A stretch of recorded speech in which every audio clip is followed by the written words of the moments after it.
Que a graça do Senhor Jesus Cristo esteja na tua vida. É sempre um prazer muito grande falar com você. Uma oportunidade única que Deus nos dá de poder trazer a palavra para abençoar a tua vida. E você que é um abençoado de Deus, ser mais ainda abençoado. Tá certo?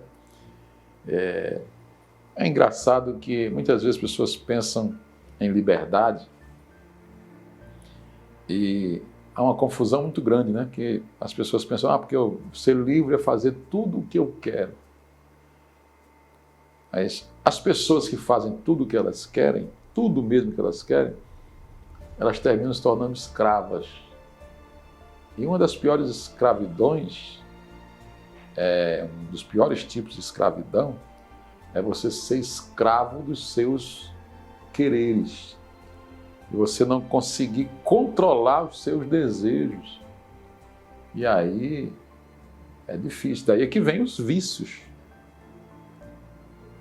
E ser livre é justamente não ser dominado, não é só pelos outros, por si próprio, por suas próprias vontades.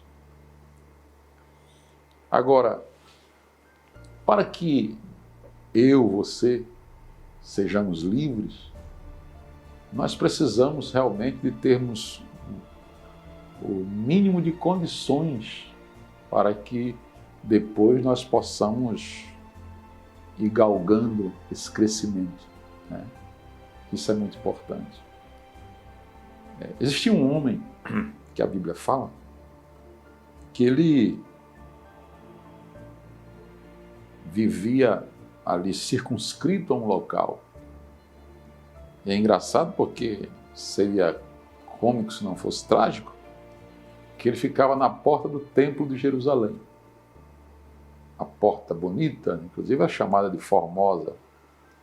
Ele ficava ali há muito tempo e ele já estava, entre aspas, acostumado com aquela situação, tantos anos naquela situação.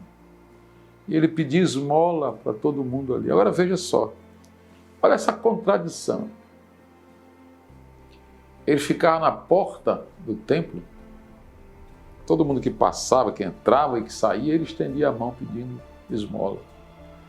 E o templo falava justamente de Deus, poder de Deus, o Deus de Israel. Ali era o templo de Israel, Deus de Jerusalém, o Deus de Israel.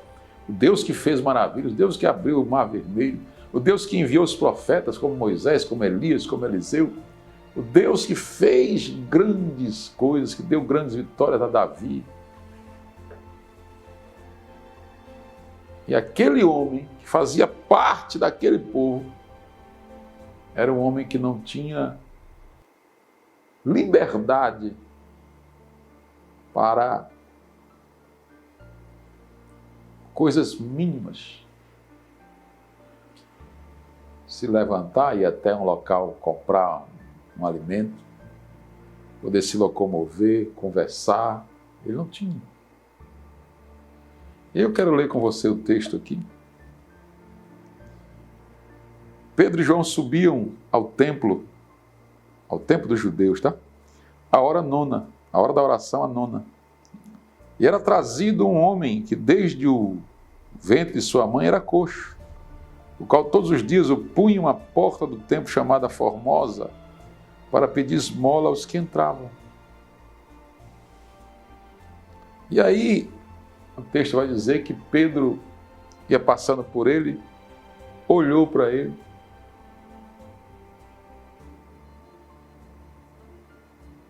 e o homem pediu para Pedro, estendeu a mão. Ele pediu que lhe dessem uma esmola. E Pedro, olhando nos olhos dele, disse, dá uma olhadinha para nós. Dá só uma olhadinha para nós. E ele olhou, diz o texto aqui, esperando receber dos discípulos, no caso os apóstolos, alguma coisa. Quando Pedro olhou para ele, ele disse, olha para nós. Ele olhou, esperando que ia receber algo, uma esmola, que ele já estava acostumado. Pedro virou para ele e disse assim, eu não tenho nem prata nem ouro, mas o que eu tenho, eu te dou. E aqui está o segredo da vida. Diz, olha, o segredo não é outra coisa, senão Jesus Cristo. Jesus é poderoso para mudar a tua vida, mudar a tua história. Talvez a vida que você está vivendo agora, ela não te satisfaz, você se sente preso, tal qual aquele homem que não podia andar. Talvez você possa se locomover, você pode andar, mas as tuas prisões não são visíveis, são invisíveis. As tuas cadeias, as tuas correntes são invisíveis aos olhos dos outros, mas só você sabe o que você tem vivido e o que você tem sofrido. E você precisa desesperadamente de liberdade. Às vezes você fica imaginando, pensando uma série de coisas e bobagens, até mesmo em desespero, pensando em tirar a própria vida. Mas saiba que Jesus é aquele que liberta e você só precisa olhar para Ele. Ele diz aqui, e olhou para eles esperando receber alguma coisa. Pedro disse, não tenho prata nem ouro, mas o que tenho, isso te dou. Em nome de Jesus Cristo, o Nazareno, levanta-te e anda. Aqui no final eu quero orar por você e abençoar você e ordenar a bênção de Deus para a tua vida em nome de Jesus, que é o que a palavra diz. Que aquele que prega o Evangelho tem a autoridade de Deus para abençoar as vidas, para repreender o mal, para curar os enfermos, para expulsar os demônios e até para ressuscitar os mortos, pelo poder de Deus. E, sobretudo, a morte espiritual é vencida pelo poder de Deus.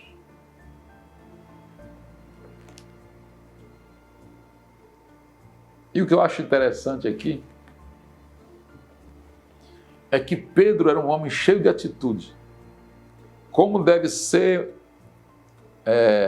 os que servem a Deus, os que conhecem um pouco do Evangelho, devem ter atitude para vencer as dificuldades. Veja que Pedro diz para ele, eu não tenho prata nem ouro, mas o que eu tenho eu te dou, em nome de Jesus Cristo, Nazareno, levanta-te e anda. Mas Pedro não fica só nisso. Pedro não só fala e fica... Não, Pedro viu que aquele homem, ele estava precisando, além daquela palavra de ordem, aquela palavra de autoridade, aquele homem estava precisando de ser tocado, de ser erguido. Aí eu digo para você, talvez você esteja precisando ser tocado, ser erguido, porque nós tomaremos uma atitude, como Pedro tomou, para te abençoar. Pedro não só falou a palavra, que já é algo extraordinário. Ele ordenou e a bênção vinha ali já naquele momento. Mas ele vai lá, sabendo da necessidade daquele homem, aquele homem precisava ser tocado. A fé dele estava tão apequenada que ele precisava sentir o calor humano, para que ele acreditasse no que ele estava recebendo. Pedro foi lá, diz o texto aqui, ó. E tomando pela mão direita, Pedro fez isso, tomou pela mão direita, o levantou, tá vendo? Pedro pega nele e o levanta, depois de dizer, eu não tenho prata nem ouro, mas o que eu tenho isso te dou, em nome de Jesus, o Nazareno levanta-te, anda, e vai lá e pega ele, levanta ele. No momento em que Pedro levanta, o milagre acontece. Veja, pela atitude de Pedro com aquele homem. Então nós tomaremos atitude para abençoar você. E diz o texto, e assim que Pedro levantou, logo seus pés, tornozelos se firmaram, e saltando ele se pôs em pé e andou e entrou com eles no templo, andando, saltando e louvando a Deus, e todo o povo o viu andar e louvar a Deus. Veja que ele ficava só na porta do templo, ele não entrava. Depois que ele foi liberto, conheceu a liberdade da saúde, da alegria de viver, ele entra no templo, diz o texto, saltando, andando e saltando e louvando a Deus. E todo o povo o viu andar e louvar a Deus. E conheciam-no, todo mundo conhecia ele, pois era ele o que se assentava a pedir esmola na porta do templo. E ficaram cheios de pasmo e de assombro pelo que lhe acontecera. E é o que Deus vai fazer na tua vida. Nesse momento, eu quero orar por você para te abençoar. Em nome de Jesus, para que Deus te dê força, ânimo, para que você esteja em nossas reuniões e para que você entre em contato agora conosco pelo 98501-1249. Oremos. Senhor Deus, obrigado por essa palavra. Obrigado porque sei que abençoaste muitas vidas nesse momento. Pessoas que estavam, meu Deus, desesperançadas, pessoas que estavam desanimadas, pessoas mesmo sendo cristãs, servos de Deus, se sentindo mal, com a dificuldade muito grande, se sentindo presos, sem liberdade. Mas agora, por essa palavra, foram tocados. Por isso, meu Deus, eu levanto a minha mão e a minha voz diante de Ti, para abençoar essa pessoa que está conosco. Em o nome do Senhor Jesus, que a bênção do Senhor esteja agora na tua vida. Que desde a planta do pé até o alto da cabeça, o poder de Deus se manifeste na tua vida para te libertar, para te curar, para te abençoar. Em o nome de Jesus, e abençoar não só você, mas toda a tua família, no nome do Senhor Jesus. Que o poder de Deus venha agora, se manifestando poderosamente na tua vida. Em o nome de Jesus, você que crê, coloca a sua mão aqui na tela junto comigo e receba a bênção de Deus agora, o poder de Deus, o Espírito de Deus na tua vida, para te abençoar, para te libertar, em o nome do Senhor Jesus. Amém e graças a Deus. Louvado seja Deus, meu querido, minha querida.